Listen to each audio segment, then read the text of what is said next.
কেমন লাগলো গোলাম রাব্বানির cinema আনটান?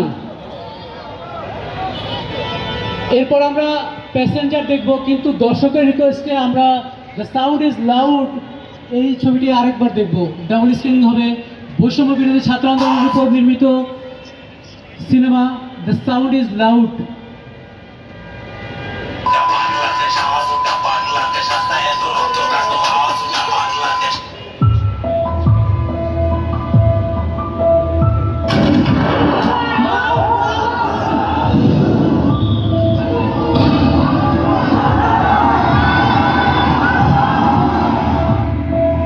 Sir দেখেন, গুলি গুলি মোরা একটাই যায়, স্যার বাকিটি যায় না।